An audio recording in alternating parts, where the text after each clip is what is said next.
ইনশাআল্লাহ আজকের লেকচার যাদের কানে যাবে, আমরা যদি না খেয়েও মরে যাই, আল্লাহ পাক না খেয়ে মারবেন না ইনশাআল্লাহ। রিজিক আছে, খাবো ইনশাআল্লাহ। কিন্তু হয়তো বা অভাব হবে, টাকা পয়সা একটু কম হতে পারে, অন্যের 10তলা ফ্ল্যাট হবে, আমার হবে না, ঠিক আছে, অন্যের এত বিঘা বিঘা জমি আমার হয়তো হবে না, কিন্তু ইনশাআল্লাহ তাআলা এই যে দুনিয়ার মুসাফিরের জীবনটা, এটা মুসাফিরের জীবন না, মুসাফিরের জীবনটা কেটেই যাবে ইনশাআল্লাহ। কাটবে না? যে কোনো ভাবেও কেটে তো যাবেই ইনশাআল্লাহ। এই যে পরকালের জীবনটা একটা চেতনার শক্তি, জানেন, দুনিয়াতে যত বাধা বিপত্তি আসুক, গাল মন্দ খান, বিপদ তহমত খান, কষ্ট হোক, নির্যাতন হোক, একটা বিষয় মনের মধ্যে শান্তি দেয়। কি শান্তি? যে এই দুনিয়ার জীবনটা তো আর চিরস্থায়ী নয়, এটা তো আর সারা জীবন থাকবে না। ইনশাআল্লাহ এই অবস্থা আস্তে আস্তে পরিবর্তন হয়ে যাবে। ফাইন্না মাআল উসরি ইউসরা, পরকালে ইনশাআল্লাহ পাবো, দুনিয়াতে না পেলে কি হয়েছে, পরকালে পাবো ইনশাআল্লাহ। যুবক ভাই, এসব জেনা ছেড়ে দেন, আল্লাহ রাব্বুল আলামিন আপনার জন্য হুর রেখেছেন জান্নাত, ইনশাআল্লাহ পাবেন ইনশাআল্লাহ। এটা ছেড়ে দেন, সুদ ছেড়ে দেন, আল্লাহ পাক আপনার জন্য হাউজে কাউসার রাখছে ইনশাআল্লাহ, ঠিক আছে। অন্যায় পাপ ছেড়ে দেন, আল্লাহ রাব্বুল আলামিন আপনার জন্য জান্নাত রেডি করে রাখছে ইনশাআল্লাহ। এই দুনিয়ার জীবনটা ধোঁকা, একটা ছোট্ট জীবন, পুরা ধোঁকা, কিচ্ছু নাই এর মধ্যে। আমার কথা শোনেন, এই দুনিয়ার জীবনে কিছুই নাই। চারপাশে অনেক কিছু মনে হবে, আপনার বাড়ি আছে, গাড়ি আছে, স্ট্যাটাস আছে, টাকা পয়সা, প্রতিপত্তি সব আছে। আদতে আপনি একা, আদতে আপনাকে একাই কবরে যাওয়া লাগবে, একাই আল্লাহর সাথে হিসেব নিকেশ দিতে হবে। কেউ নাই সাথে, আমারও সাথে কেউ নাই। কিন্তু আপনি মনে করছেন যে সেলিব্রিটিজম বড়, আমি পলিটিক্যাল নেতা হয়েছি, আমাকে সবাই চেনে, আমি ইকোনমিক সেক্টরে লিড দেই, রাষ্ট্রকে লিড দেই, আমি ধর্মতাত্ত্বিক ক্ষেত্রে লিড দেই, আমাকে দেখলে মানুষ বাহবা দেয়, ইত্যাদি ইত্যাদি। দিন শেষে আমি একা, আপনিও একাই, আমাকেও একাই যেতে হবে, আপনাকেও একাই যেতে হবে। এগুলো সব চারপাশের খালি অন্ধ মোহ, আর কিছু না। তো এই মোহের মধ্যে ঢুকে পড়বেন না, আল্লাহ পাক তৌফিক ইনায়াত করুন। নবী সাল্লাল্লাহু আলাইহি ওয়াসাল্লাম বারবার বলতেন, আল্লাহুম্মা ইন্নী আউযু বিকা মিন ফিতনাতিদ দুনিয়া, বলতেন না, হে আল্লাহ, আমি এই দুনিয়ার ফিতনা থেকে তোমার কাছে আশ্রয় প্রার্থনা করছি। ওয়া ইন্নী আউযু বিকা মিন ফিতনাতিন নিসা, আমি মহিলাদের ফিতনা থেকেও আশ্রয় প্রার্থনা করছি। আরো দোয়া করতেন, আল্লাহুম্মা ইন্নী আউযু বিকা মিন আযাবিল কবর, হে আল্লাহ, আমি কবরের আযাব থেকে আশ্রয় প্রার্থনা করছি। ওয়া আযাবি জাহান্নাম, জাহান্নামের আযাব থেকে আশ্রয় প্রার্থনা করছি। ওয়া মিন ফিতনাতিল মাহইয়া ওয়াল মামাত, জীবন মৃত্যুর ফিতনা থেকে আশ্রয় প্রার্থনা করছি। ওয়া মিন শাররি ফিতনাতিল মাসিহিদ দাজ্জাল, এবং দাজ্জালের ফিতনা থেকে আশ্রয় প্রার্থনা করছি। দাজ্জালে পরে আসবো ইনশাআল্লাহ। দাজ্জাল নিয়ে আলোচনা করলে আবার কিছু মানুষ খারাজি ট্যাগ লাগাই দিতে পারে, ওই জন্য এদিকে আমি এখন যাচ্ছি না। হ্যাঁ, সামনে আসি। তো রিবার বিষয়টা বলছিলাম, আইয়ামে জাহিলিয়াতের যে সেই রিবা এখনকার বিশ্বে আছে কি নাই বলেন? ওই সময় না হয় মক্কায় ছিল, এখন কি সারা বিশ্বব্যাপী নাই? বিশ্বের কোনো কান্ট্রি রিবা মুক্ত না, বিশ্বের কোনো দেশ রিবা থেকে মুক্ত থাকতে পারবে না, এই বিশ্ব পরিচালনা যারা করছে ওদের আন্ডারে থাকলে। কখন হবে বিশ্ব রিবা মুক্ত? একদিন বিশ্ব রিবা মুক্ত হবে ইনশাআল্লাহ, একদিন না একদিন এই বিশ্বটা সুদ মুক্ত হবে ইনশাআল্লাহ তাআলা। তখন জালেম পার পাবে না, মাজলুমের রক্ত শ্রম বৃথা যাবে না ইনশাআল্লাহ।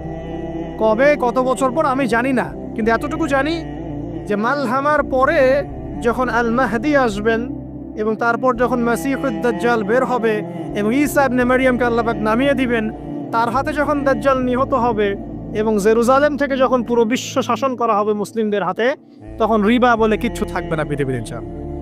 তার আগ পর্যন্ত এই অবস্থা সলভ হবে কিনা আমরা জানি না, হতেও পারে, নাও হতে পারে, তবে ওই সময় যে হবে নিশ্চিত ইনশাআল্লাহ।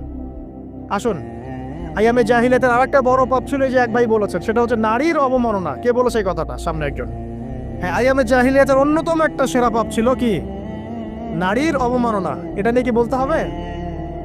এখন ধর্মের মধ্যেও আমরা নারীদেরকে অবমাননা করছি। বহু নামাজি ব্যক্তি আছে আমাদের মধ্যে, দেখবেন বোনের সম্পত্তি দেয় নাই, মেয়েকে শিক্ষিত করতে চাচ্ছেন না। কেন চাচ্ছেন না? ওর কি অধিকার নাই শিক্ষার? আপনি কি জানেন যে আয়েশা রাদিয়াল্লাহু আনহার কাছে বহু সাহাবী হাদিসের তালিম নিয়েছেন, বহু হাদিস শিখিয়েছেন কে? মা আয়েশা রাদিয়াল্লাহু আনহা। তো তিনি যদি শিক্ষিত না হতেন, শেখাতে পারতেন? তো মেয়েদের শিক্ষার দরকার আছে না? হ্যাঁ, কি বিষয় দরকার? তাদের উপযুক্ত পরিবেশ নিশ্চিত করতে হবে, নিরাপত্তা, পর্দা, এগুলো নিশ্চিত করতে হবে। তারপরে মেয়েদেরকে আপনি অবশ্যই শিক্ষিত করবেন। ঘরের কোণে বসে রাখতে কে বলেছে? আপনি নিরাপদ পরিবেশ দেন, পর্দা দেন, তারা মাদ্রাসা যাবে, পড়াশোনা করবে। ঠিক আছে? আল্লাহ পাক আমাদের মা বোনদেরকে শিক্ষিত করার তৌফিক দান করুন, আমিন। ভালো ভালো কোয়ালিটি সম্পন্ন মহিলা মাদ্রাসা গড়ে তোলেন। আর মেয়েরা যদি শিক্ষিত না হয় তাহলে আমাদের বাড়ির বউরা শিক্ষিত হবে না। আর বউ শিক্ষিত না হলে আপনি একা শিক্ষিত হয়ে লাভ নাই।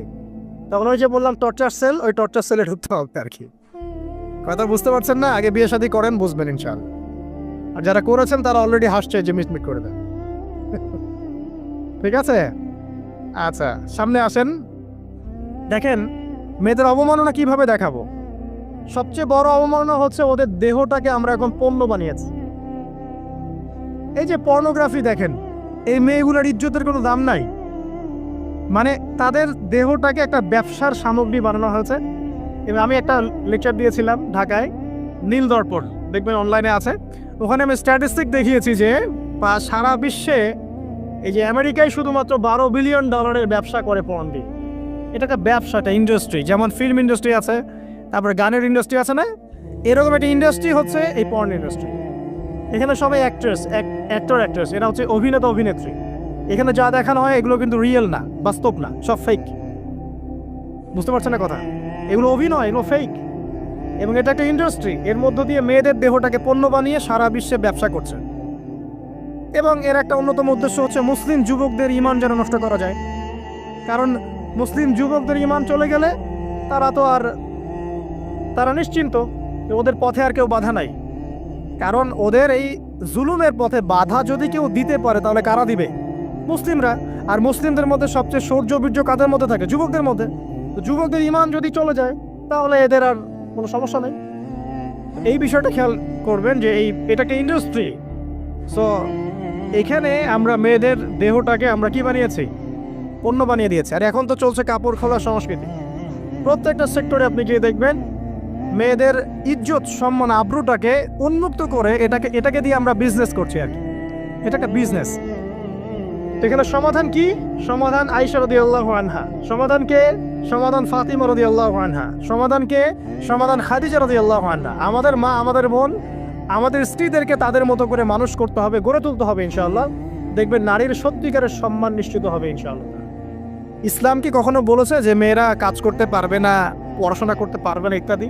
এই নাস্তিকরা তো ঠুনকো যুক্তি দিয়ে আক্রমণ করে। কে বলেছে? সমস্যা এমন ইসলামিক স্টেট আছে যেখানে একটা স্টুডিও, মনে করে স্টুডিও, ছবি তোলা হয়, কথার কথা, সেখানে সব কর্মী মহিলা, কোনো পুরুষ নাই। একটা মাদ্রাসা, সমস্ত কর্মী মহিলা, কোনো পুরুষ নাই। একটা স্কুল, সবাই মহিলা, কোনো পুরুষ নাই। ওখানে মেয়েরাই পড়ে, মেয়েরাই শেখায়। জায়েজ না জায়েজ বলেন? একটা নিরাপদ পরিবেশে যদি মেয়েরাই মেয়েদের দায়িত্ব নিয়ে পড়াশোনা করায়, ব্যবসা করে, অন্য কিছু করে, জায়েজ না জায়েজ? তাহলে পরিবেশ নিশ্চিত করাটা হচ্ছে চ্যালেঞ্জ। ইসলাম বলছে না যে আপনি তাকে একদম অজ্ঞ করে রেখে ঘরের কোণে ফেলায় রেখে দেন, তাকে আপনি পড়াশোনাও শেখাবেন না, সম্পত্তির অধিকারও দিবেন না, কিছুই না। এগুলো ইসলাম কখনো বলেনি। বলেছে? আরে বোকা মানুষ! রাসূলুল্লাহ সাল্লাল্লাহু আলাইহি ওয়াসাল্লামের সময় তো মহিলা সাহাবীরা উহুদের যুদ্ধ করেছে। কি শুনলেন? রাসূল সাল্লাল্লাহু আলাইহি ওয়াসাল্লামের সময় মহিলা সাহাবী উহুদের যুদ্ধও করেছে। উহুদের যুদ্ধের নাম শুনেছেন? ওখানে মহিলা সাহাবীও ছিল, তীরন্দাজ। তাহলে মহিলারা কি করে নাই নবীর যুগে? আর খাদিজা রাদিয়াল্লাহু আনহা যত বড় ব্যবসায়ী ছিলেন, এখন এত বড় ব্যবসায়ী পাবেন? কোনো মেয়ে আছে এত বড় ব্যবসায়ী? উসমান রাদিয়াল্লাহু আনহু যত বড় বিজনেসম্যান ছিলেন, এখন এত বড় বিজনেসম্যান আছে? তো কি ছিল না সেই স্বর্ণযুগে? ওই স্বর্ণযুগের সুন্নতি আমাদেরকে আমল করতে হবে। আল্লাহ পাক তৌফিক এনায়েত করুন, আমিন। প্রিয় মা ও বোনেরা, পর্দা ছাড়বেন না। আপনাদের জন্য 4টা কাজ: স্বামীর আনুগত্য করা, লজ্জাস্থানের হেফাজত করা, আপনার 5 ওয়াক্ত সালাত ঠিকঠাক মতো আদায় করা এবং রমজান মাসে সাওম রাখা। নবীজি বলেছেন সাল্লাল্লাহু আলাইহি ওয়াসাল্লাম, জান্নাতের যে কোনো দরজা দিয়ে ইচ্ছা আপনি প্রবেশ করতে পারবেন। আপনার জন্য সহজ। আর স্বামীর আনুগত্য বলতে আমি বুঝাইনি স্বামীর দাসত্ব করতে হবে, এটা বলিনি। এখনকার কিছু ফ্যামিনিস্ট মেয়ে আছে, ওরা আনুগত্য শব্দ মনে হয় যে দাসত্ব মনে হয়। আনুগত্য দাসত্ব এক জিনিস না। আনুগত্য কি? স্বামী কোরআন সুন্নাহর অনুকূলে কোনো কথা বলেছে, আপনি মানবেন। স্বামী বলছে পর্দা করো, তোমাকে ভালোবেসে বলছি তুমি পর্দা করো, তুমি আমার অনেক প্রিয় একজন মানুষ, তুমি বেপর্দায় বাইরে যাবা আর লোকজন দেখবে, কেমন হয়? ঠিক আছে, তোমাকে তো আমিই বিয়ে করেছি, তুমি আমার, মানুষ তোমাকে দেখতে গেল। ঠিক আছে? তো এখন স্বামী ভালো কথা বলেছে, আপনি শুনলেন, এটা আনুগত্য। আর ওই স্বামী যদি বলে আসো তো আমার কলিগরা এসেছে, ওকে খাবার সার্ভ করতে হবে, আসো খাবারটা পরিবেশন করো, এখন আপনি বেপরোয়া হয়ে আপনার স্বামীর কলিগের সামনে খাবার পরিবেশন করতে শুরু করলেন, এটা কি আনুগত্য করতে হবে? এটা তখন আপনি আনুগত্য করবেন না। সিম্পল, কোরআন সুন্নাহর অনুগত কাজে আপনি স্বামীর আনুগত্য করবেন, বিপরীতে গেলে আপনি করবেন না। স্বামীর আনুগত্য মানে স্বামীর দাসত্ব নয়। আর এই হাদিসটা আপনি কেন ভুলে যান যে আল্লাহ রাসূল সাল্লাল্লাহু আলাইহি ওয়াসাল্লাম বলেছেন আল্লাহ ছাড়া যদি কাউকে সেজদা করা যেত, সম্মান বুঝাচ্ছেন, আল্লাহ ছাড়া যদি কাউকে সেজদা করা জায়েজ হতো, আমি মেয়েদেরকে বলতাম যেন স্বামীকে সেজদা করে। কেন? কারণ আপনাকে রেসপন্সিবিলিটি, আপনার খাবার, আপনার ফুড, আপনার শেল্টার, আপনার মানে পুরো দায় দায়িত্ব নিজের হাড় ভাঙা পরিশ্রম দিয়ে, জীবনের ঝুঁকি নিয়ে স্বামী আপনার জন্য করে। সে আপনার সম্মান পাওয়ার যোগ্য তো? সে কি আপনার সম্মান পাওয়ার যোগ্য নয়? আপনি যদি সম্মানের হক আদায় না করতে পারেন তাহলে আপনি অকৃতজ্ঞ। আর অকৃতজ্ঞ মেয়ে কখনো জান্নাতে যাবে? একটা হাদিসে আছে বেশিরভাগ মেয়ে জাহান্নামে যাওয়ার অন্যতম কারণ হচ্ছে তারা স্বামীর সাথে কুফুরি করে। কি করে? আর সারা জীবন স্বামী ভালোবেসে যায়, ভরণ পোষণ দিয়ে যায়, সব চাহিদা পূরণ করে যায়, একদিন দেখবেন কথা কাটাকাটি হয়েছে, ওই দিন বলে বসবে যে তোমার কাছে আমি কিচ্ছু পাই নাই সারা জীবনে। এই যে কুফুরি, এই কারণে তারা জাহান্নামে যেতে পারে বেশি। আল্লাহ হেফাজত করুন। আরেকটা কারণ হচ্ছে যে বেপর্দা। আপনাকে 4টা মূলনীতি ফলো করতে হবে।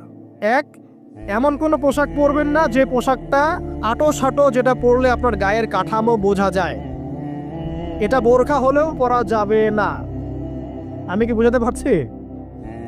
ডিজিটাল বোরখা দেখেন নাই? দেখছেন? মাশাআল্লাহ। আর কারা কারা দেখছেন? এদিকে চোখ বেশি যায় না?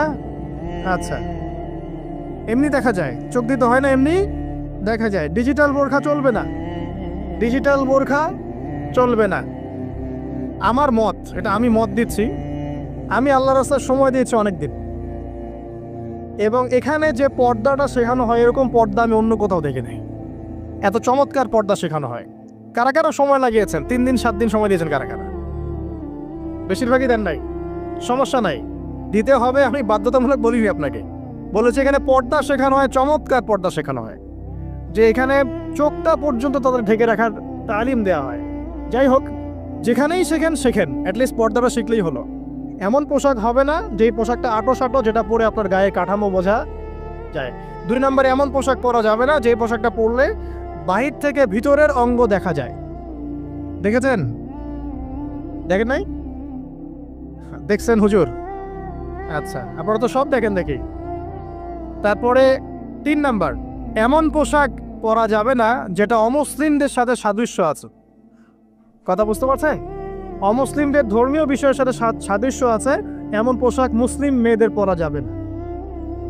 এর মানে এই নয় যে অন্য ধর্মকে আপনি আক্রমণ করবেন, এটাও নয়। যে যার ধর্ম তাদের স্বাধীনতা মতো পালন করবে। মুসলিমরা বাধা দিবে? দিবে না। মুসলিমরা দাওয়াত দিতে পারে। কি করতে পারে? দাওয়াত দিতে পারে যে ভাই, এই যে লা ইলাহা ইল্লাল্লাহর কনসেপ্ট আপনাকে বুঝাচ্ছি, আল্লাহ ছাড়া কোনো মাবুদ নাই, মুহাম্মদ সাল্লাল্লাহু আলাইহি ওয়াসাল্লাম সর্বশেষ রাসূল, এই কোরআন পড়ুন, হাদিস পড়ুন, দেখুন এটাই হচ্ছে মানবতার মুক্তির সনদ। এরপর যদি সে ইসলাম কবুল করে আলহামদুলিল্লাহ, যদি না করে এর হিসাব কে দিবে? সে নিজে দিবে। এর হিসাব কি আমাকে দেওয়া লাগবে? দেওয়া লাগবে না। তো অমুসলিমদের সাথে সাদৃশ্য আছে এমন পোশাক চলবে না। আচার হচ্ছে পুরুষরা মেয়েদের পোশাক পরতে পারবে না, মেয়েরা পুরুষদের পোশাক পরতে পারবে না। জি, আপনাদেরকেই বলছি, আপনারা জিন্স পরতে পারবেন না, মেয়েদেরকে বলছি, এবং টি শার্ট পরতে পারবেন না। আপনারা ওই যে যা ইচ্ছা তাই ড্রেস পরে বলবেন যে 1000 বছরের সভ্যতা সংস্কৃতি, এসব বাজে কথা চলবে না এখানে। এটা 1000 বছরে কোনোদিন আমাদের দাদা নানিরা এগুলা কখনো পরে নাই। পড়ছে? আপনার দাদি কখনো এরকম পরছিল শাড়ি? তো যে বললো 1000 বছর থেকে পরে আসতেছে নাকি? সুবহানাল্লাহ। তো এখানে বিষয়টা হচ্ছে পুরুষ মেয়ের পোশাক পরতে পারবে না, মেয়ে পুরুষের পোশাক পরতে পারবে না। আমি খুব সংক্ষিপ্ত করে আপনাকে কোরআন সুন্নাহ থেকে 4টা মূলনীতি বলে দিলাম। এই 4টা মূলনীতি কোরআনেও আছে, হাদিসেও আছে। আসেন, এই যে নারীর অবমাননা, এই বিষয়টা আইয়ামে জাহিলিয়াতে যেমন ছিল, এখন দেখবেন আরো বড় পরিসরে এসেছে। আসে নাই? এই যে ফ্যাশন শো, দেহের প্রদর্শনী, বিভিন্ন ফিল্মস দেখবেন, ফিল্ম ইন্ডাস্ট্রিজে দেখবেন, মিউজিকে দেখবেন, পর্নে দেখবেন, মেয়েদের দেহটাকে নিয়ে ব্যবসা করা হচ্ছে। আগে তো না হয় কন্যা সন্তান হলে জীবন্ত পুঁতে ফেলতো নাকি, এখন যদি গর্ভের বাচ্চা মেয়ে জানে অনেকে আগেই মেরে ফেলায়। বোঝেন নাই মনে হয়? অনেকে যদি জানে যে গর্ভে মেয়ে সন্তান আছে আগেই মেরে ফেলায়। এমন অনেক দেশ আছে, আমি নাম বলছি না দেশের সঙ্গত কারণে, যে সে দেশে এরকম মেয়ে সন্তানকে এই যে খালাস করে ফেলার, নষ্ট করে ফেলার, ভ্রূণ নষ্ট করার আলাদা ক্লিনিক আছে, আলাদা হসপিটাল আছে। বলেন নাউজুবিল্লাহ। তো আসলে ওই 1450 বছর আগের মানুষটা বেশি বর্বর ছিল না আমরা বেশি বর্বর? এই যে অধিকারের কথা বলে বলে আমরা মেয়েদের দেহটাকে নিয়ে এখন মস্করা করছি, তামাশা করছি। সবচেয়ে সেরা অধিকার কোথায় পাবে? কোরআনে পাবে, হাদিসে পাবে, ইসলামে পাবে। তার পর্দা নিশ্চিত হবে, দেহ সেফ থাকবে, তার ইজ্জত নিশ্চিত হবে, ইজ্জত সেফ থাকবে, তার সম্মান সেফ থাকবে, তাকে রাজরানীর মতো স্বামী বাসায় রাখবে, কারণ সে হচ্ছে তার কাছে সবচেয়ে মূল্যবান প্রিয় বস্তু। শুধু তাই নয়, সম্পত্তির অধিকার তাকে দিতে হবে। একজন মেয়ে তার ভাইয়ের সম্পত্তি পাবে, তার বাবার সম্পত্তি পাবে, তার স্বামীর সম্পত্তি পাবে, সব দিক থেকে সে সম্পত্তি পাবে। আর একজন ছেলে কিন্তু সব দিক থেকে সম্পত্তি পাবে না। তো এই বিষয়গুলো যখন এক শ্রেণীর মানুষ বোঝে না, তখন ইসলামের বিরুদ্ধে অহেতুক প্রোপাগান্ডা চালানো শুরু করে। সবচেয়ে সেরা সম্মান রক্ষার উদাহরণ দেয়া হয়েছে ইসলামে, কোরআনে এবং হাদিসে। এই কথাটা আপনাদের মা বোনদেরকে বোঝাবেন, তবে নম্রতার সাথে বোঝাবেন, কারণ উচ্চবাচ্য করলে তারা কথা শুনবে না। আর আল্লাহ রাসূল সাল্লাল্লাহু আলাইহি ওয়াসাল্লাম বলেছেন, কিছুটা বাঁকা হাত দিয়ে তাদেরকে তৈরি করা হয়েছে। যদি আপনি শক্ত করে চাপ দিতে যান তাহলে ভেঙে যাবে, আর যদি আপনি ওই অবস্থায় ছেড়ে দেন তাহলে বাঁকাই থেকে যাবে।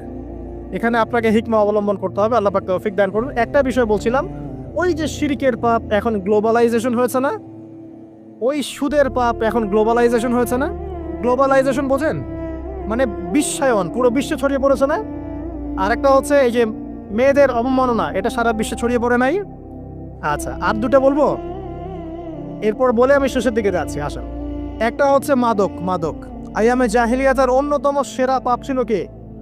মাদক। ওই যে বলছেন জাহিলি যুগ, কেন বলছেন জাহিলি যুগ? বিকজ ওইখানে মাদক খেত মানুষ বেশি। এখন বলেন, ওখানে না হয় মক্কায় মাদক খেত মানুষ, এখন সারা বিশ্বে মাদক ছড়িয়ে পড়ে নাই?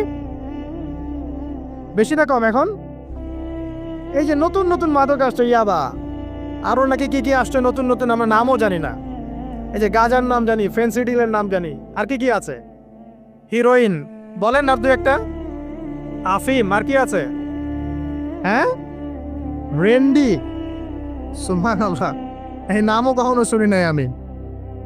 আচ্ছা শোনেন, বিষয়টা হচ্ছে, দেখুন এই বিষয়টা কি হালাল না হারাম? আচ্ছা, এটাকে যদি আমরা হালাল করে নেই তাহলে কি হবে? কুফরি হবে না শিরক হবে? শিরক কুফর দুটোই হচ্ছে। কিন্তু এখন মক্কার কিছু মানুষ মাদক খেয়েছে বুঝলাম, আল্লাহ রাব্বুল আলামিন ধাপে ধাপে এখান থেকে বের করেছেন। প্রথমে বলেছেন মদ খেয়ে নামাজের ধার কাছে যেও না। হ্যাঁ, তারপরে বলেছেন এই যে মাদকে কিছুটা উপকার আছে কিন্তু বেশি ক্ষতি। তারপর বলেছেন খেয়ে নামাজের কাছে যেও না। তারপর ধাপে ধাপে শেষের দিকে এসে আল্লাহ পাক বলেছেন যে এটাকে ছেড়ে দাও। সূরা মাইদায় পড়ে দেখেন, এটা শয়তানের কাজ। তখন সাহাবায়ে কেরাম রাদিয়াল্লাহু আনহুম পুরোপুরি মাদক থেকে নিজেদেরকে মুক্ত করলেন। এরপরে কি কখনো তারা মাদক ছুঁয়েও দেখেছেন? বরং মাদক দ্রব্য সেবন করলে 40টা লাঠি বেত্রাঘাত করতে হয়, ইসলামিক শাস্তি। কয়টা লাঠি? আর ওমর রাদিয়াল্লাহু আনহুর সময়ে 40 লাঠিকে বাড়িয়ে 80 লাঠি করা হয়েছে। কত লাঠি? 80 লাঠি। কিন্তু আরো একটা পাপের শাস্তি আছে, বলবো? অপবাদ, এখন যেটা বেশি দেওয়া হয়, অপবাদ, মিথ্যা অপবাদ, সতীসাধী নারীর উপরে মিথ্যা অপবাদ, এর শাস্তি হচ্ছে 80 লাঠি। আবার 100 লাঠির শাস্তি আছে, 100 লাঠি। এটা কিসের জানেন? জিনা। এই যে যারা করছেন, এর শাস্তি হচ্ছে 100 লাঠি। তাও জনসমক্ষে দিতে হবে, গোপনে না। আর 1 বছরের জন্য এলাকা ছাড়া করতে হবে। রজম একটা শাস্তি আছে, রজম। এটা কি? রজম মানে পাথর নিক্ষেপ করে হত্যা। এটা তো বর্বর, তাই না? অমানবিক, মধ্যযুগীয়।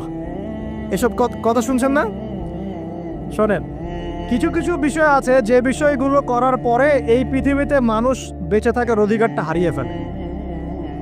কথা বুঝতে পারছেন না মনে হয়? কিছু কিছু পাপ আছে, এগুলো করলে পরে মানুষ এই পৃথিবীতে বেঁচে থাকার অধিকারটা হারায় ফেলে। যেমন কোনো বিবাহিত ব্যক্তি যদি জেনা করে, নাউজুবিল্লাহ,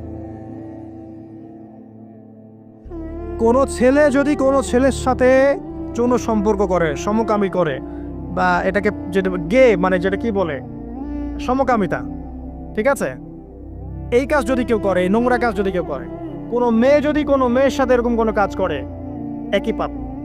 এইসব পাপ করলে পরে এই পৃথিবীতে বেঁচে থাকার অধিকারটা সে হারিয়ে ফেলে। কথা কি বুঝতে পারছেন? আচ্ছা, তখন শাস্তি হচ্ছে আল্লাহ রাব্বুল আলামিন পাথর নিক্ষেপ করে হত্যা করতে বলেছেন। কারণ হচ্ছে সে এত গর্হিত একটা কাজ করেছে যেটা এই শাস্তি পাওয়ার সম্পূর্ণ যোগ্য। এবং কওমে লূত নামে যে কওম ছিল, ওই কওমটাকে আসমানে উঠিয়ে আল্লাহ পাক পাথর বর্ষণ করে এভাবেই শেষ করে দিয়েছে। জর্ডান একটা দেশ আছে না, জর্ডানের পাশে ডেড সি নামে একটা জায়গা আছে, ডেড সি, মৃত সাগর। ওইখানে সাদুম নামে একটা গোত্র থাকতো। কোন গোত্র? সাদুম। ওই সাদুম গোত্র এরকম সমকামী ছিল। আল্লাহ রাব্বুল আলামিন লূত আলাইহিস সালামকে পাঠিয়েছিলেন, তারা হেদায়েতের বাণী শোনে নাই। আল্লাহ পাক ওদেরকে আসমানে উঠিয়ে পাথর নিক্ষেপ করে উল্টা দিকে দাফন করে দিয়েছে। নাউযুবিল্লাহ। তো কিছু কিছু পাপ আল্লাহ পাক সহ্য করেন না, আল্লাহ পাকের আরশ কেঁপে ওঠে। এই পাপগুলো সেরকম পাপ। কথা বুঝতে পারছেন? তো এই যে জিনা, পর্নোগ্রাফি, ব্যভিচার, পরকী, এগুলোর মধ্য দিয়ে আমরা নারীর অবমাননা করছি না? এবং ধর্মের মাধ্যমে মাঝে মাঝে করছি, যখন আমরা ধর্মের নামে মেয়েদের অধিকার দিচ্ছি না। অনেকেই সম্পত্তির অধিকার দিচ্ছেন না, অনেকেই শিক্ষিত করছেন না, অনেকেই আরো এই যৌতুক নিচ্ছেন না, অনেকেই যে বিয়ের সময় যৌতুক নেয়, এটা তো মেয়ের উপর, মেয়ের পিতার উপর টর্চার করা, সম্পূর্ণ হারাম। তারপরে দেখবেন, রিপোর্টগুলো পড়ে দেখবেন যে এই বছর 2022, এই 22-এই গভর্নমেন্ট রিপোর্ট অনুযায়ী নিবন্ধিত প্রায় 1339টা ধর্ষণের মামলা হয়েছে। তো এটা এখন অ্যাভেলেবল, যে কোনো সব জায়গায় ধর্ষণ হচ্ছে, এখন অ্যাভেলেবল। মানুষ এটাকে স্বাভাবিক মনে করছে, এখন নর্মাল ধর্ষণ হতেই পারে, মানুষ এখন এমন মনে করছে। প্রত্যেক দিন পেপার খুলবেন, দেখবেন রেপের খবর, প্রত্যেক দিন খবর শুনবেন ধর্ষণের খবর। আর সব খবর তো আসে না, আসে হয়তো 10%, 20%, 30%, বেশিরভাগই আসে না।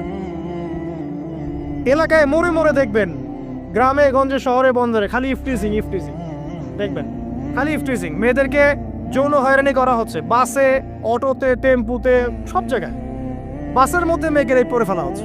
একটা বাচ্চা মেয়ে যে বোঝেও না যে সেক্সুয়াল বিষয়গুলো কি জিনিস, ওকেও রেপ করা হচ্ছে।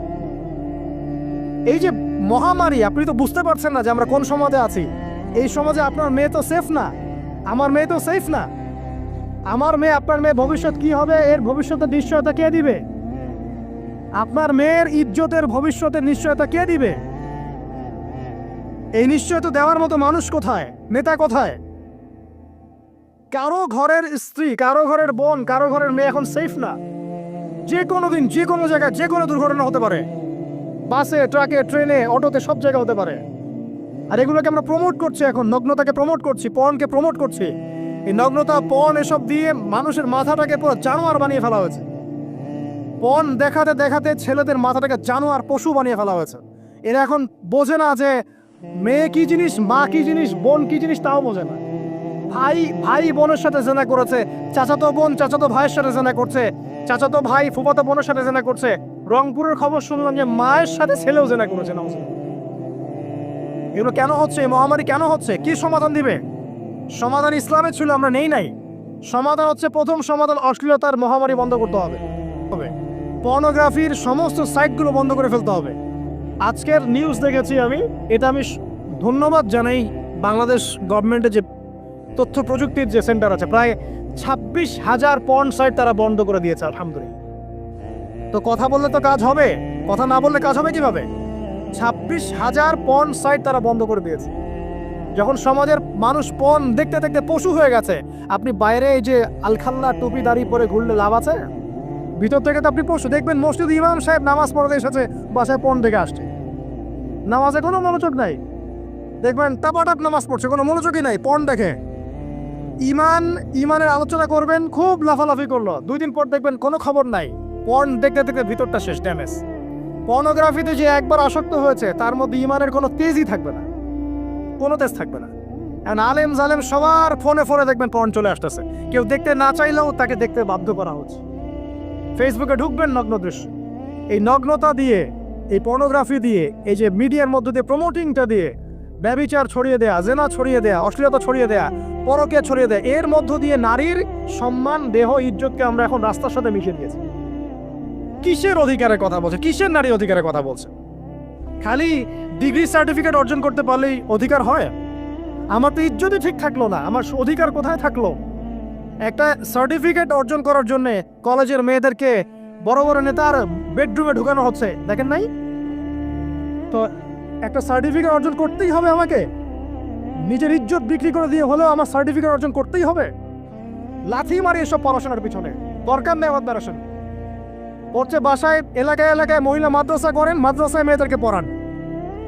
আমি খুব দুঃখের সাথে বলছি, অনেক মাদ্রাসাতেও এরকম কোনো ঘটনা কিন্তু ঘটেছে না? এখানে একটা কথা আমরা পরিষ্কার করতে চাই, সেটা হলো যে পাপী, রেপি, ধর্ষণী, সে আলেম করুক আর জালেম করুক, ইমাম করুক আর জালেম করুক, ফাসেক করুক, সবাইকে সমান শাস্তি নিশ্চিত করতে হবে। আর শাস্তি হবে দৃষ্টান্তমূলক, যেন আরো 10 জন থেকে শিক্ষা নেয়। ওই যে ইসলামে আছে না হাত কেটে ফেলা, কি কারণে বলেন তো? কারণ সবাই যখন দেখবে এই যে খুঁটির সাথে বেঁধে একটা চোরের হাত কেটে ফেলা হয়েছে, এলাকার সব মানুষ দেখেছে, চুরি বাড়বে না কমবে? নিশ্চিত চুরি কমে যাবে ইনশাআল্লাহ। তো এই যে নারীর অবমাননার ওই যুগের চেয়ে এই যুগে বেশি না কম? আপনি ভালো করে আল্লাহর নূর দিয়ে দেখেন। আমি প্রথমে বলেছি, শুধু বাইরের চোখ দিয়ে দেখলে সব বুঝতে পারবেন না। আল্লাহ পাকে নূর দিয়ে দেখেন, কোরআন সুন্নাহর গভীর জ্ঞান দিয়ে দেখেন, দেখবেন ওই জাহিলিয়াতের চেয়ে 1000 গুণ বেশি জাহিলিয়াত এখনকার বিশ্বে চলছে। আল্লাহ পাক আমাদের মা বোনদের ইজ্জত হেফাজত করুন, তাদের সম্মান হেফাজত করুন। আমরা দোয়া করি আল্লাহ পাক তাদেরকে উচ্চশিক্ষায় শিক্ষিত করুন, নিরাপত্তা নিশ্চিত করুন। কেউ যদি ওদের দিকে খারাপ চোখ তুলে তাকায়, আল্লাহ পাক সেই চোখকে যেন ধ্বংস করে দেয়। আল্লাহ পাক তাদের ইজ্জতের প্রতি যদি কেউ খারাপভাবে হাত বাড়ায়, তাদের শাস্তি যেন নিশ্চিত করার তৌফিক আল্লাহ পাক আমাদেরকে দান করেন। আল্লাহ পাক আমাদের মা বোনদেরকে মহামূল্যবান মনে করে আমাদেরকে হেফাজত করার তৌফিক দান করুন, আমিন। আর তাদেরকে যারা নগ্ন করতে চায়, আল্লাহ পাক এদেরকে ধ্বংস করে ছেড়ে দিন, আমিন। আল্লাহ পাক বলেছেন, যারা চায় মুমিন মুসলিমদের সমাজে অশ্লীলতা ছড়িয়ে পড়ুক, দুনিয়া এবং আখিরাত উভয় জাহানে আল্লাহ পাক এদেরকে ধ্বংস করবেন। আরেকটা বলে শেষ করি, সেটা হলো, কয়টা বলেছি ভাই? জাহিলিয়াত। ইমাম মুহাম্মদ বিন আব্দুল ওয়াহাব রাহিমাহুল্লাহ তার একটা বইয়ের মধ্যে 1000টা জাহিলিয়াত আছে। আমি 5টা বাছাই করেছি। কয়টা? 5টা। কয়টা বলেছি? 4টা। এক হচ্ছে কি বলেছিলাম? শিরক। আছে না নাই? রিবা এখন আছে না নাই? 3 নাম্বার কি ছিল? মাদক। আর 4 নাম্বার নারীর অবমাননা। মাদক তো বুঝলেন, এটা তো আমার চেয়ে আপনারা ভালো বুঝেন, মাদক সব জায়গায় আছে। আরেকটা কথা বলি, দেখুন মাদক নিয়ে একটা কথা বলি, শুনুন। আপনাদের কি কখনো গায়ে কখনো ফোড়া হয়েছে? কার কার গায়ে ফোড়া হয়েছে বলি, হাত তুলেন। কেমন ব্যথা? ফোড়া ফেটে গেলে কি বের হয়? রক্ত আর পুঁজ বের হয়, তাই তো? তো নবী সাল্লাল্লাহু আলাইহি ওয়াসাল্লামকে সাহাবীরা পরে জিজ্ঞাসা করলেন, ইয়া রাসূলুল্লাহ, কোন পাপের কারণে তাদেরকে এই শাস্তি দেওয়া হচ্ছে? নবী করিম সাল্লাল্লাহু আলাইহি ওয়াসাল্লাম বললেন, তাদেরকে এই শাস্তি দেওয়া হচ্ছে একটা পাপের কারণে, সেটা হলো মাদক দ্রব্য সেবন করা। আর ওই পানি, ওটার নামও নবীজি বলে গেলেন, তার নাম হচ্ছে তিনাতুল খাবাল। কি নাম? তিনাতুল খাবাল। এই তিনাতুল খাবাল মানে জাহান্নামীদের রক্ত এবং পুঁজ, এটা খেতে দেওয়া হচ্ছে মাদক দ্রব্য সেবনকারীদের জন্য। আল্লাহ রাসূল সাল্লাল্লাহু আলাইহি ওয়াসাল্লাম বলেছেন, কোনো ব্যক্তি যদি মাদক সেবন করে, তার 40 দিনের নামাজ কবুল হবে না। সে যদি আবার তওবা করে ফিরে আসে, আল্লাহ পাক মাফ করে দিবেন ইনশাআল্লাহ। যদি আবারও মাদক খায়, আবার 40 দিনের নামাজ কবুল হবে না। তারপর যদি আবার তওবা করে, আবার আল্লাহ মাফ করে দিবেন ইনশাআল্লাহ। তারপর যদি আবার মাদক খায়, আবার 40 দিনের নামাজ কবুল হবে না। তারপর যদি আবার তওবা করে, আবার আল্লাহ মাফ করে দিবেন। তারপরে যদি আবার মাদক খায়, তখন আল্লাহ রাব্বুল আলামিন তাকে তিনাতুল খাবাল পান করাবে। প্রিয় ভাইরা, আপনারা মুসলিম না? আমরা মুসলিম না? মুসলিম যুবকদের সবচেয়ে সেরা অস্ত্র হচ্ছে ঈমান এবং নৈতিকতা। অন্যরা জাহিলিয়াতের স্রোতে ভেসে যাক, মুসলিম তরুণরা কখনো জাহিলিয়াতে যাবে না ইনশাআল্লাহ। আমার সাথে ওয়াদা করেন যে কোনো প্রকার মাদক দ্রব্যের সাথে সংশ্লিষ্ট থাকবেন না। একটা সিগারেটেও কখনো টান দিবেন না। কারণ সিগারেটটা কি? সিগারেট আপনাকে আস্তে আস্তে অন্য মাদকের দিকে নিয়ে যাবে। সিগারেট খাওয়া শিখেছিস, এখন গাঁজাও খা। গাঁজা খাওয়া শিখলে এখন ওটা খা এই করতে থাকে। এক পর্যায়ে আপনি এখান থেকে আর বের হতে পারবেন না। এখানে আপনার দেহের ক্ষতি, আপনার মস্তিষ্কের ক্ষতি, আপনার পরিবারের ক্ষতি। এমন আপনি যদি পরবর্তীতে গিয়ে পরিবার গঠন করতে চান, আপনি সুখী পরিবারও গঠন করতে পারবেন না, কারণ ভিতর থেকে আপনি নিজেকে শেষ করে ফেলেছেন। দুইটা ভয়ঙ্কর পাপের কথা বলে দেই। এই দুইটা পাপে যারা আসক্ত হয়ে আছে, তারা তওবা করে ফিরে আসলে পরেও সারা জীবন তাদেরকে এটা সাফার করতে হবে। কথা বুঝতে পারছেন না? তওবা করে ফিরে এসেছেন মনে করে, তারপরেও আপনাকে সারা জীবন এই পাপের ফলটা ভোগ করতে হবে। এক, মাদকদ্রব্য। দীর্ঘদিন সেবন করেছেন, তওবা করেছেন, ফিরে এসেছেন, আল্লাহ হয়তো মাফ করে দিয়েছেন, আল্লাহ পাক মাফ করে দিয়েছেন, বাট আপনি আপনার দেহের যে ক্ষতিটা করে ফেলেছেন এটা পোষাতে পারবেন না। এক নাম্বার। দুই, তখন আপনি যদি বিয়ে করেন, আপনি স্ত্রীকে সন্তুষ্ট করতে পারবেন না। হ্যাঁ। দুই নাম্বার হচ্ছে এই যে গোপনে যুবকরা যে পাপটা করে, মাস্টারবেশন, যেটাকে আমরা বলি হস্তমৈথুন। এই পাপ যেসব যুবকরা করছে বা করে, এবং অ্যাভেলেবেল এই পাপটা সবাই করে, কারণ এখন পর্নের যুগ। পর্ন দেখলে তো আর কোনো উপায় নাই, তখন তো এই পথেই যেতে হচ্ছে, নিজের উপরে নিজেকে জুলুম করতে হচ্ছে। যারা হস্তমৈথুনে অভ্যস্ত হয়ে গেছে, এরা যদি তওবা করে ফিরেও আসে, শরীরের যে ক্ষতিটা হয়েছে এটা পূরণ হবে না কখন। দেখেন, আমার মতো বয়সে, আমার চেয়ে প্রায় 10 বছর বয়স আগেই তারেক বিন জিয়াদ স্পেন জয় করেছিল। আমার যে বয়স এখন চলছে 30 পার হয়ে গেছে, এর চেয়ে আরও প্রায় 10 বছর আগে মুহাম্মদ বিন কাসিম এই সিন্ধু জয় করেছিল। এখন যে ইসলাম আপনি ভোগ করছেন, এটা তাদের ফল, তাদের এই জিহাদের ফল। তো এখন আমাদের এই যে 20 বছর 30 বছরের যুব সমাজের দিকে তাকায় দেখেন, একবার তাকায় দেখেন, চেহারাগুলো একটু দেখেন, চেহারা দেখেন, এক একটা চেহারা দেখেন, চেহারায় নূর নাই, নষ্ট হয়ে গেছে, নামাজ নাই, চোখগুলো বসে যাচ্ছে, কারণ সারা রাত জেগে থাকছে। ওই যে টিকটক টিকটক টিকটক সারা রাত, হ্যাঁ, সারা রাত ফোনে, সারা রাত গল্প গুজব। রাত্রেবেলা দেখবেন, রাত্রেবেলা শহর যেন জীবিত হচ্ছে। রাত্রেবেলা ক্যারাম খেলে, রাত্রে লুডু খেলে, রাত্রে এটা করে, রাত্রে সে, সারাদিন ঘুম, সারাটা দিন ঘুম। আপনি কি জানেন সারা রাত কে জেগে থাকে? সারা রাত কে ঘুমায় আর সারা দিন কে জেগে থাকে?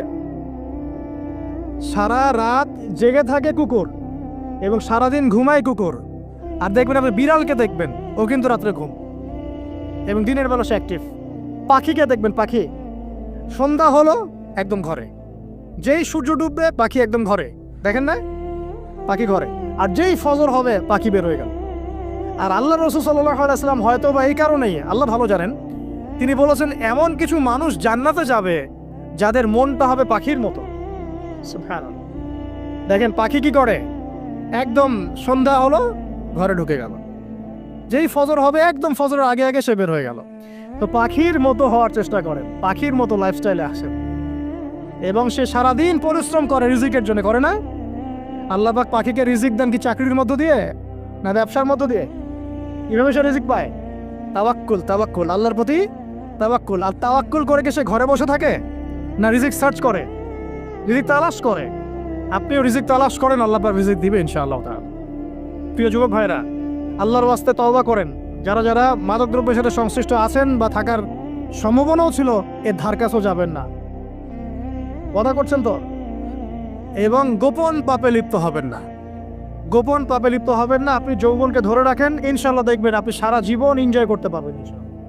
কিন্তু যদি এখন নিজেকে শেষ করে ফেলেন, এখন নিজেকে শেষ করে ফেললে আপনি বিয়ে করলে পরেও দেখবেন আপনি পস্তাচ্ছেন। ওই যে কলিকাতা হারবালে যেতে হবে, তখন মডার্ন হারবালে দৌড় দিতে হবে। আর সব হারবাল টারবাল খেয়ে লাভ হয় না। কারণ কি? কারণ আল্লাহ প্রদত্ত যে নেয়ামত সেটা আপনি নষ্ট করে ফেলেছেন।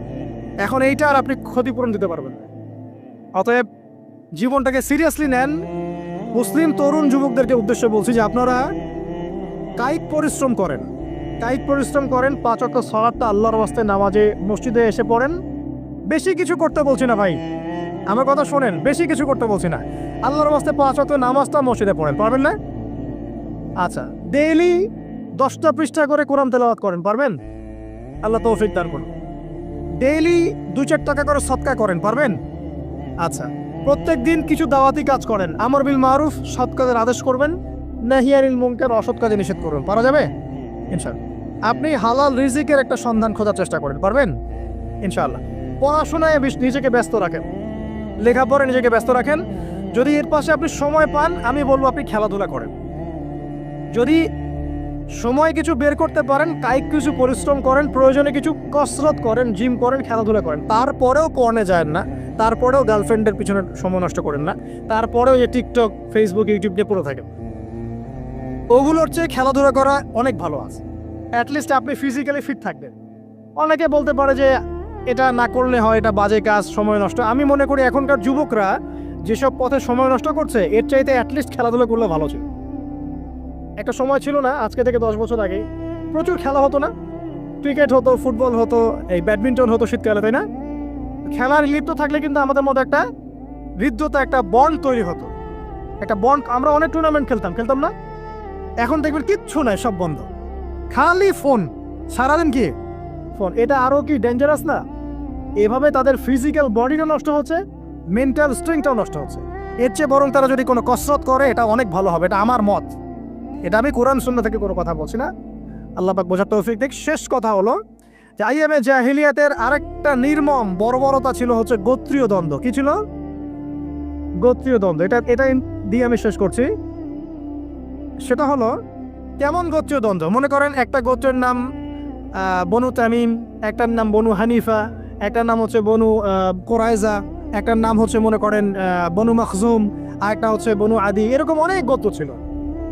এই গোত্রগুলোর মধ্যে আপোষে দ্বন্দ্ব চলত, খুব সামান্য কারণে তারা দীর্ঘস্থায়ী যুদ্ধ করত। একটু বোঝার চেষ্টা করেন, খুব সামান্য কারণে তারা লম্বা লম্বা যুদ্ধ করত।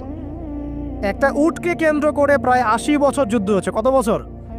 80 বছর। এখন আপনাকে বলি, এই যে জাহেলিয়াতের এই যে গোত্রীয় হানাহানি, মারামারি, কাটাকাটি, এটা কি এখন সারা বিশ্বে ছড়িয়ে পড়েছে কি পড়ে নাই? আল্লাহ নূর দিয়ে দেখেন, পড়েছে কি পড়ে নাই? দেশে দেশে হানাহানি বেড়েছে না কমেছে? রাসূলুল্লাহ সাল্লাল্লাহু আলাইহি ওয়াসাল্লাম 23 বছর নবুয়তের জীবনে যতগুলো জিহাদ করেছেন এবং সারিয়া করেছেন, এতে সব মিলে হয়তো 2 থেকে 3 হাজার মানুষও মারা যায় নাই। ঠিক আছে? কিন্তু এখনকার দেখবেন প্রথম বিশ্বযুদ্ধেই কয়েক কোটি মানুষ শেষ, দ্বিতীয় বিশ্বযুদ্ধেই আরও কয়েক কোটি মানুষ শেষ, আর সামনে যে নিউক্লিয়ার যুদ্ধ হতে যাচ্ছে, আল্লাহু আলাম কবে হবে, এবং এটা হইলে যে কি হবে পৃথিবীর অবস্থা আল্লাহই ভালো জানে। এমন নিউক্লিয়ার ওয়েপন্স আছে যেটা আসমানে যদি বিস্ফোরণ ঘটানো হয়, তাহলে ওই দেশের সমস্ত ইলেকট্রনিক জিনিসগুলো নষ্ট হয়ে যাবে। বুঝতে পারেন না এই কথা? বোম মারতে হবে না পৃথিবীতে, মাটিতে বোমটা মারতে হবে না, আসমানে বিস্ফোরণ করে দিবে, তাতে আপনার পুরো দেশের যত ইলেকট্রনিক ডিভাইস আছে সব ড্যামেজ। এটা এই যুগ। ওই হিরোশিমা নাগাসাকির কথা মনে আছে? কি হয়েছিল ওখানে বলেন? 2টা বোম ফেলা হয়েছিল, পারমাণবিক বোমা। কে ফেলেছিল? কে ফেলেছিল? আমেরিকা। আচ্ছা, ওই বোম দুটার নাম কি? হ্যাঁ, এই তো জানেন, লিটল বয় আর ফ্যাটম্যান। ওই 2টা বোম পড়ে যে কোটি কোটি মানুষ মারা গেল, এখন পর্যন্ত জাপানের মানুষ তার তেজস্ক্রিয়তায় ভোগে। এখনকার পারমাণবিক ওয়েপন্সগুলো তার চেয়ে অনেক অনেক অনেক বেশি শক্তিশালী, হাজার লক্ষ গুণ বেশি শক্তিশালী হতে পারে। রাশিয়ার কাছে এমন সুপারসনিক মিসাইলস আছে, নিউক্লিয়ার মিসাইলস, যেগুলো শব্দের গতিবেগের চাইতেও 10 গুণ বেশি যেতে পারে। শব্দের গতিবেগ কত হার্টস বলো? তোমার সায়েন্সে পড়ো নাই? তো এই শব্দের গতিবেগের চাইতেও 10 গুণ 20 গুণ বেশি যেতে পারবে কি একটা মিসাইল। মানে মিসাইল আবার আকাশ প্রতিরক্ষা ব্যবস্থা বলে একটা কথা আছে। আকাশ প্রতিরক্ষা ব্যবস্থায় ওই মিসাইলগুলোকে ডিফেন্ড করে দেওয়া যায়, ধ্বংস করে দেওয়া যায় আকাশেই। ওই প্রতিরক্ষা ব্যবস্থাও ধরতে পারবে না কত জোরে মিসাইল যাচ্ছে। এবং সেই রাশিয়াকে উস্কে দিচ্ছে এখন পশ্চিমারা, ফেলো একটা বোম, ইউক্রেনে একটা বোম ফেলো খালি। ও যদি একটা ফেলেই দেয়, তখন দেখবেন পশ্চিমারা সবাই মিলে আবার যুদ্ধে নেমে যাবে, পুরো ব্যাসাকার হয়ে যেতে পারে। আল্লাহু আলাম, আল্লাহ ভালো জানেন। তবে এটা সময়ের ব্যাপার মাত্র যে বিশ্বে একটা ভয়ঙ্কর প্রলয়কারী কিছু একটা হতে যাচ্ছে। বলবো যে ভবিষ্যৎবাণী করে বেড়াচ্ছে। ভবিষ্যৎবাণী করি নাই, আপনার বর্তমান সম্পর্কে জ্ঞান নাই বলেই বর্তমানকে আপনার ভবিষ্যৎ মনে হয়। বর্তমান সম্পর্কে আপনি অজ্ঞ বলেই বর্তমানের জ্ঞানটাকে আপনার কাছে ভবিষ্যৎ মনে হচ্ছে। বর্তমান সম্পর্কে জ্ঞান অর্জন করেন, দেখবেন সঠিক বুঝতে পারবেন। নিউক্লিয়ার যুদ্ধের দ্বার প্রান্তে তো যেটা বলছিলাম, যে এই যে গোত্রীয় হানাহানি দেখেন ছড়িয়ে পড়েছে, আর এই হানাহানিকে উস্কে দিচ্ছে কারা? এই হানাহানিকে উস্কে দিচ্ছে একটা শ্রেণী, তার নাম জায়নিস্ট মুভমেন্ট। তারা কি চায়? তারা চায় চীনকে তাইওয়ানের সাথে বিরোধ বাঁধিয়ে দিতে। তারা চায় বাংলাদেশের অভ্যন্তরে একটা ফাসাদ লাগিয়ে রাখতে, তারা চায় মিয়ানমারকে দিয়ে বাংলাদেশকে বিজি রাখতেন, তারা চায় ইউক্রেনকে দিয়ে রাশিয়াকে বিজি রাখতে, তারা চায় ইসরায়েলকে দিয়ে প্যালেস্টাইনকে বিজি রাখতে, বিভিন্ন জায়গায় সব সেট করে রাখা হয়েছে আর কি। এবং তার উদ্দেশ্য হচ্ছে পৃথিবী থেকে মানব জাতি কমিয়ে ফেলা, এবং আস্তে আস্তে যেন ওদের যে agenda, they want to rule the world, তারা সারা ওয়ার্ল্ডটাকে রুল করতে চায় এবং ইসলামকে পুরো মুছে ফেলতে চায়। এবং ইসলাম শুধু না, ধর্মতাত্ত্বিক যে কোনো কনসেপ্ট আসলেই ওটাকে মুছে ফেলতে চায়, যে কোনো ধর্মকেই তারা সহ্য করতে পারছে না। তো এই উদ্দেশ্য বাস্তবায়নের জন্য তারা এই কাজগুলো করে বেড়াচ্ছে। আইয়ামে জাহিলিয়াতের সেই যে সুন্নত, ওই যে জাহিলিয়াত এখন সারা বিশ্বে এভাবে ছড়িয়ে পড়েছে। অতএব আপনার চোখ কান খোলা রাখতে হবে। ভয়ঙ্কর অবস্থা সামনে, দেখেন না, গভর্নমেন্ট বলছে এখন সামনে ভয়ঙ্কর খাদ্য সংকট দেখা দিবে, কৃষিজ দিকে ফোকাস করতে বলছে এবং নিজেদের খাদ্য উৎপন্ন করার দিকে মনোযোগী হতে বলছে। এই কথাগুলো 5 বছর থেকে বলি নাই, তখন তো খারেজি হয়ে গেছিলাম। এখন এই কথাগুলো খোদ আমাদের দেশের প্রাইম মিনিস্টারও বলছেন, আলহামদুলিল্লাহ, তাকেও সেই বুঝ আল্লাহ পাক দান করেছেন। তো এই যে কথাগুলো, এগুলো কোনো অনেক গল্প কাহিনী না। যারা ওয়ার্ল্ড অ্যাফেয়ার্স বোঝেন তারা জানেন যে বিশ্ব এখন একটা ভয়ঙ্কর একটা অবস্থার সম্মুখীন হয়েছে। এটা আপনারা বুঝতে হয়তো দেরি করে ফেলছেন। আল্লাহ পাক আপনাদেরকে বোঝার তৌফিক দান করুন, আমিন। শেষ কথা বলি, ওই দ্বন্দ্বটা কিন্তু দেশ থেকে দেশ ছড়িয়েছে, যেমন ঠিক একইভাবে ধর্মের মধ্যেও ছড়িয়েছে। ধর্মের মধ্যেও আমরা কিন্তু বহু দলে ভাগ হয়ে গেছি, এমনকি মুসলিমদের মধ্যেও আমরা শততা বিভক্ত বিভিন্ন দলে আছে না। এক দল আরেক দলের লোকদেরকে সহ্য করতে পারে না, আরেক দল আরেক দলের ইমামকে সহ্য করতে পারে না, হ্যাঁ, এক সংগঠন আরেক সংগঠনকে সহ্য করতে পারে না। এই যে গোত্রীয় হানাহানির সুন্নত, ওই আইয়ামে জাহিলিয়াতের সুন্নত, এটা এখন মুসলিমদের মধ্যেও ঢুকে পড়েছে। প্রিয় ভাইরা, দেখুন, আমি এক কথায় বোঝাতে চাইলাম যে জাহিলি যুগ আপনি যেটাকে বলছেন, আইয়ামে জাহিলিয়াত যেটাকে বলছেন, যে কারণে বলছেন, ওই কারণগুলো প্রত্যেকটা কারণ এখনকার বিশ্বে মজুদ আছে। শুধুমাত্র স্বল্প পরিসরে না, এখন বড় পরিসরে মজুদ আছে। অতএব আপনাকে যদি আইয়ামে জাহিলিয়াতুল আকবার বলে কোনো বিশ্বকে রিকগনাইজ করতে হয়, তাহলে এখনকার বিশ্বকে করতে হবে। অতএব এই ওয়ার্ল্ড অ্যাফেয়ার্সটাকে বোঝেন, জাহিলিয়াতটাকে বোঝেন। এই জাহিলিয়াত থেকে উত্তরণের জন্যে সমাধান কে দিয়েছিল বলেন? ইসলাম কি সমাধান দেয়নি? ইসলাম সমাধান দিয়েছে, কোরআন সমাধান দিয়েছে। রাসূলুল্লাহ সাল্লাল্লাহু আলাইহি ওয়াসাল্লাম 23 বছরের মধ্যেই সমস্ত জাহিলিয়াতকে দূর করে দিয়েছে, তাই নাই?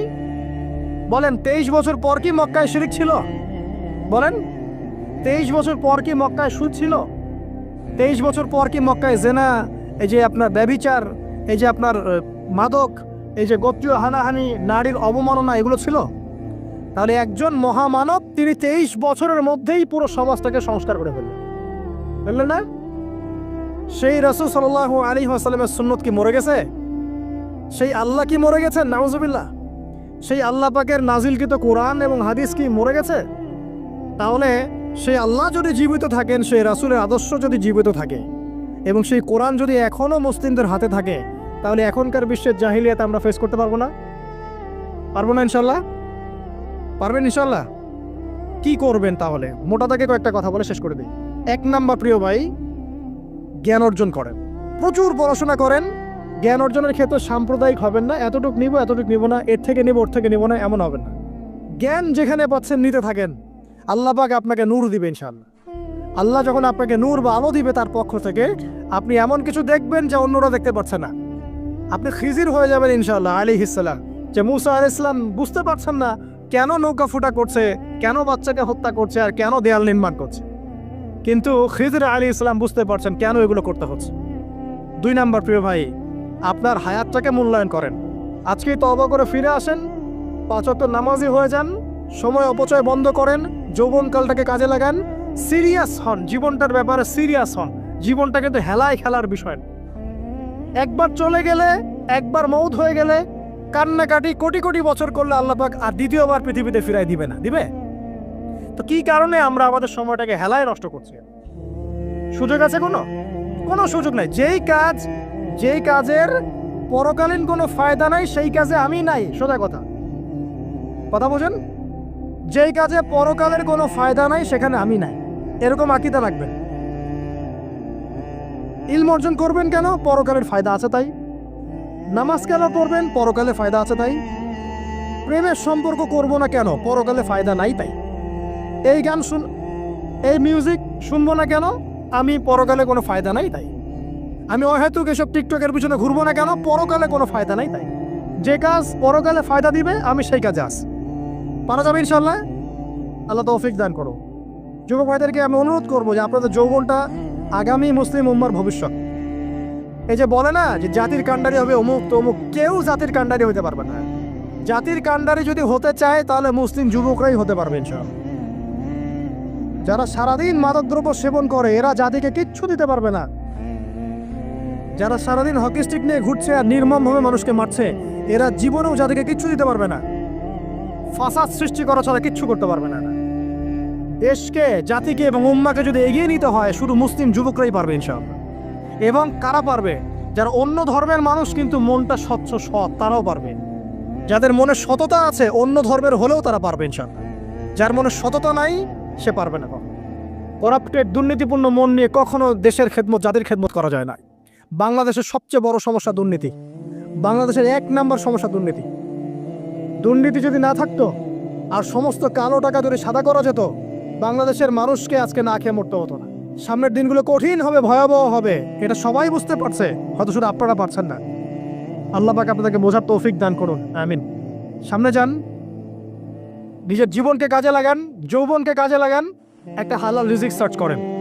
অল্প রিজিকে সন্তুষ্ট হয়ে যান, উচ্চাভিলাষী হবেন না। উচ্চাভিলাষী হওয়ার দরকার নেই, যতটুকু আসছে আলহামদুলিল্লাহ, এটুকুর মধ্যেই সন্তুষ্ট থাকেন, পারবেন ইনশাআল্লাহ। সামনে যাবেন, আদর্শ পরিবার গড়বেন, পরিবারের মধ্যে ইসলাম থাকবে। পরিবারের পিতা হবে ইব্রাহিম, পরিবার সন্তান হবে ইসমাইল, পরিবারের স্ত্রী হবে হাজারা অথবা সারা আলাইহিস সালাম। দিনদার ছেলে নাই, বিয়ে নাই, দিনদার মেয়ে নাই, বিয়ে নাই। ওই যেটা আপনি মনে করছেন রূপ সৌন্দর্য হাবিজাবি, কিচ্ছু থাকবে না ভাই, কিচ্ছু থাকবে না। 1 বছর 2 বছর পরে সব শেষ। দিনদার স্ত্রী পাবেন, চোখ বন্ধ করে বিয়ে করে ফেলবেন। আর দিনদার স্বামী পাবেন, বিয়ে করে ফেলবেন। আমার স্বামী কত বড় ব্যাংকের চাকরি করে, কত বড় ডিগ্রি, কত বড় সার্টিফিকেট, এটা পরের ইস্যু। আগের ইস্যু হচ্ছে আমার স্বামী নামাজ পড়ে কিনা, এই লোক আমার স্বামী হতে যাচ্ছে, এর দাঁড়িয়ে আছে কিনা, ইসলাম পালন করে কিনা, ইসলামের প্রতি ভালো ধারণা আছে কিনা, সে আমাকে পর্দায় রাখবে কিনা, এগুলো বড় জিনিস। পরিবার গড়ব ইসলামিক ভিত্তিতে, ইসলাম নাই পরিবার নাই। এমনকি পরিবার গড়ার পরেও যদি দেখেন যে পরিবারের সদস্যদেরকে বোঝাতে বোঝাতে আপনি ক্লান্ত হয়ে যাচ্ছে, পরিবারের সদস্যদেরকে দিন বোঝাতে আপনি ক্লান্ত, কিছুতেই দিন বুঝতে চায় না, আপনি আসহাবুল কাহাফ হয়ে যান, তাও ভালো। বুঝেন নাই? আপনি নিজের চরকা তেল দেন, ওটা বাদ দেন, ওর কবরের হিসাব ওর উপর ছেড়ে দেন, আপনি ইব্রাহিম হয়ে যান, আপনি আসহাবুল কাহাফ হয়ে যান, তাও ভালো। ইসলাম নিয়ে কোনো কম্প্রোমাইজ নাই। পরিবারের সদস্যরাও যদি আল্লাহর পথে চলার ক্ষেত্রে প্রতিবন্ধকতা সৃষ্টি করে, বাদ দিয়ে দেন, দরকার নেই। আল্লাহর জমিন প্রশস্ত, আল্লাহর জমিন প্রশস্ত, আল্লাহর রিজিক প্রশস্ত ইনশাআল্লাহ। আল্লাহ পাক উত্তম আরো কিছু দিবেন আপনাকে ইনশাআল্লাহ তাআলা। খেয়াল রাখবেন, পরিবারের মধ্যে ইসলাম থাকতে হবে। এখানে কিন্তু আপনাকে কেউ বাধা দিবে না, এর কর্তা আপনি নিজেই। আল্লাহ পাক তৌফিক এনায়েত করুন, আমিন। পাশাপাশি সৎ কাজের আদেশ করেন, অসৎ কাজে নিষেধ করেন। মুসলিম উম্মার মধ্যে ঐক্যের চেষ্টা করেন, বিভক্তি সৃষ্টি করবেন না। সবার মধ্যে ভালো জিনিস আছে, নিয়ে নেন, খারাপগুলো ছেড়ে দেন। এমন কোনো সংগঠন বা দল বা জামা নাই যার 100%ই পরিশুদ্ধ, এমনটা কোনো নাই, কোথাও নেই। সবার মধ্যেই কিছু না কিছু ভুল থাকবেই, কিছু না কিছু ফল্ট থাকবেই। ওই ফল্টগুলোকে নিয়ে যদি আপনি পড়ে থাকেন আর কাদা ছড়াছড়ি করতে থাকেন, কাজ হবে না। এখন এই যুগটা সেই যুগ না। এটা কি সাহাবীদের যুগ যে চুল ছেঁড়া বিশ্লেষণ করতে হবে? এখন কি খেলাফা কায়েম আছে? সাহাবীদের যুগে খেলাফা কায়েম আছে, ইসলামিক অর্থনীতি কায়েম আছে, ইসলামিক রুলিংস চলছে। তখন সূক্ষ্ম বিষয় নিয়ে সাহাবীরা একে অপরের সাথে কনফ্লিক্টে যাচ্ছে, মত পার্থক্য হচ্ছে। আর এখন তো কিছুই নাই, এখন আপনি ওই ছোটখাটো বিষয় নিয়ে পড়ে আছেন, বড় বিষয়ের তো খোঁজ নাই এখন। আল্লাহ পাক আমাদেরকে বোঝার তৌফিক এনায়েত করুন, আমিন। সামনে এগিয়ে যাবেন এবং দিনের জন্য কিছু করার চেষ্টা করবেন। আপনার জান, আপনার মাল, আপনার সময় শ্রম দিয়ে ইসলামের জন্য কিছু করে যাওয়ার চেষ্টা করেন। কিছু না পারেন, একটা এতিমখানা করেন, একটা মাদ্রাসা করেন, একটা মসজিদ করেন, ঠিক আছে, একটা সামাজিক সংগঠন করেন, একটা কি বলবো, আপনি যদি পলিটিক্সও করেন, কোনো সমস্যা নাই, কিন্তু এটাকে ভালোর দিকে নিয়ে আসেন, ন্যায়ের দিকে নিয়ে আসেন। দুর্নীতি অন্যায় বাদ দেন, অন্যের ক্ষতি করা বাদ দেন, অন্যের গীবত তহমত সংস্কৃতি বাদ দেন, ভালো কিছু করেন, সামাজিক কাজ করেন, মানবতার কাজ করেন। আপনি যদি লিখতে পারেন লিখেন, বলতে পারলে বলেন, আপনি কিচ্ছু করতে পারেন না, অ্যাটলিস্ট আপনি ইসলামপন্থীদেরকে সাপোর্ট দেন, আপনার সম্পদ দিয়ে, আপনার অর্থ দিয়ে সাপোর্ট করেন। কিচ্ছু করতে পারছেন না, কিছুই করার ক্ষমতা নাই, নিজেকে নিয়ে ব্যস্ত থাকেন, আগুন উস্কে দিয়েন না। মনে করেন আপনার কিছু করারই ক্ষমতা নাই, কোনো যোগ্যতা নাই, ঠিক আছে, আপনি চুপ থাকেন, অ্যাটলিস্ট আপনি আগুন উস্কে দিয়েন না, নিজেকে নিয়ে ব্যস্ত থাকেন, আপনি আপনার কাজ করেন। আল্লাহ পাক আমাদের সবাইকে দিনের জন্য কিছু করার তৌফিক দান করুন। আর সবশেষ কথা হচ্ছে যে বর্তমান অর্থনীতি, সমাজনীতি, বিশ্ব ওয়ার্ল্ড পলিটিক্স, এগুলো খুব ভালো করে পড়াশোনা করবেন, করে কোরআন সুন্নাহর সাথে মেলাবেন, আখিরুজ্জামানের হাদিস এবং আয়াতগুলোকে স্টাডি করেন, সমসাময়িক প্রেক্ষাপটের সাথে এই পরিস্থিতিগুলো মেলানোর চেষ্টা করেন, দেখবেন আপনার চোখ আল্লাহ খুলে দেবে ইনশাআল্লাহ। এবং ইনশাআল্লাহ আযজা ওয়া জাল আপনি এমন কিছু সলিউশন যাদের সামনে উপস্থাপন করতে পারবেন যেটা আর 10 জন পারছে না ইনশাআল্লাহ। হে নবী, আপনি বলে দিন, আমার বান্দাদেরকে বলে দিন যে হে আমার বান্দারা, তোমরা যারা তোমাদের নফসের উপরে জুলুম করেছো, সুদীর্ঘকাল নামাজের খবর ছিল না, যাকাত দিইনি, হজ ফরজ হয়েছিল করি নাই, সওম রাখিনি, আল্লাহর দিন এগিয়ে নেওয়ার কোনো চেষ্টাই করি নাই, সুদীর্ঘকাল হারাম খেয়েছেন, ঘুষ খেয়েছেন, জেনা করেছেন, বাদ্যযন্ত্র বাজিয়েছেন, অশ্লীলতা এর মধ্যে ডুবেছিলেন, মাদকদ্রব্য সেবন করেছেন, সুদীর্ঘকাল তোমরা যারা নিজেদের নফসের উপর জুলুম করেছো, লা তাকনাতু মির রাহমাতিল্লাহ, তোমরা আল্লাহ পাকের রহমত থেকে নিরাশ হয়ে যেও না, তোমরা আল্লাহ পাকের রহমত থেকে নিরাশ হয়ে যেও না। ইন্নাল্লাহা ইয়াগফিরু যুনুবা জামিআ, আল্লাহ পাক চাইলে সমস্ত গুনাহ মাফ করতে পারেন। ইন্নাহু হুয়াল গফুরুর রহিম, তিনি হচ্ছেন পরম করুণাময়, অসীম দয়ালু। আমি আলোচনার সামনে নিয়ে যাওয়ার আগে একটা বিষয় বলে রাখতে চাই, এই আলোচনাকে একপাক্ষিকভাবে, একপেশেভাবে বুঝে নেওয়ার কোনো সুযোগ নাই। আল্লাহ পাক যেমন পরম করুণাময়, অসীম দয়ালু, ঠিক একইভাবে আল্লাহ রাব্বুল আলামিন শাদীদুল ইকাব, কঠিন শাস্তিদাতাও বটে। এই দুটো বিষয় মাথায় রেখেই আল্লাহর রহমতের আশাও করতে হবে এবং আল্লাহ পাকের গজবের ভয়ও করতে হবে। এর মাঝখানেই হচ্ছে ঈমান। এই জায়গা থেকে আলোচনা বুঝতে হবে। আল্লাহ পাক তৌফিক এনায়েত করুন, আমিন। আমাদেরকে আল্লাহ রাব্বুল আলামিন তার রহমত থেকে নিরাশ হতে বারণ করছেন। যে যত পাপ করেছে জীবনে, যদি একটা বার কেউ যদি আল্লাহ পাককে মন থেকে ডাকে, চোখ দিয়ে ঝরঝর করে পানি পড়ে, আল্লাহ পাককে বলে, সেজদায় গিয়ে পড়ে আল্লাহকে বলে, রব্বিক ফিরলি, আল্লাহ আমাকে মাফ করে দাও, তার মনের মধ্যে যদি সততা থাকে, মন থেকে যদি সেই কথাটা বলে থাকে, আল্লাহ পাক শুধু তাকে ক্ষমাই করবেন না, তার সমস্ত গুনাহগুলোকে আল্লাহ নেকি দিয়ে পরিবর্তন করে দেবেন।